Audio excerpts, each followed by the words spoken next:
So bro இந்த business வந்து இப்போ 40 இயர்ஸ் சக்சஸ்ஃபுல்லா நீங்க ரன் பண்ணிருக்கீங்களா? அதுக்கு பின்னாடி என்ன சீக்ரெட் இருக்கு? நாங்கள் குவாலிட்டி மெயின்டைன் பண்ணுறோம்.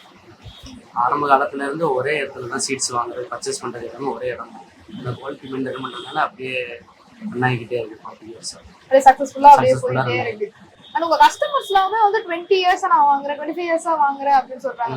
நியூ கஸ்டமர்ஸ்னா ரொம்ப கம்மியா தான் இருக்காங்க. எல்லாருமே காலகாலமா வாங்கிட்டு இருக்கோன்ற மாதிரி சொல்றாங்க. அது எப்படி இருக்கு? வர்ற காஃபி எல்லாமே கலப்படம் தான் இருக்கும். நாங்கள் அப்படி கிடையாது.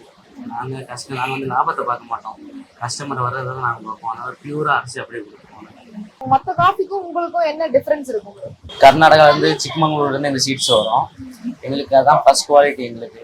அதனால அரபிக்கா பீபெல் ரெண்டே மிக்ஸ் பண்ணி போட்டு 10% சிக்கிரி போட்டோம்னா அது கரெக்டாக இருக்கும். நார்மல் பிளெண்டு கீதா காஃபி பிளெண்டுனால இது ஒன்று தான். இத்தனை வருஷம் நாங்கள் குவாலிட்டி கொடுக்கறதுனால தான் டெய்லி ஒரு 40லேருந்து 50 kg வரை எங்களுக்கு சேல்ஸ் ஆகிக்கிட்டே தான் இருக்கும். யூஎஸ்க்கு நிறைய பேர் அப்ராட் நிறைய பேர் எடுத்துட்டு போகிறாங்க. இங்கேருந்து கொரியர் அனுப்பிவிடுவாங்க. 40 பேர் வேல்டு ஃபுல்லானால கீதா காஃபி தான் எங்களுக்கு.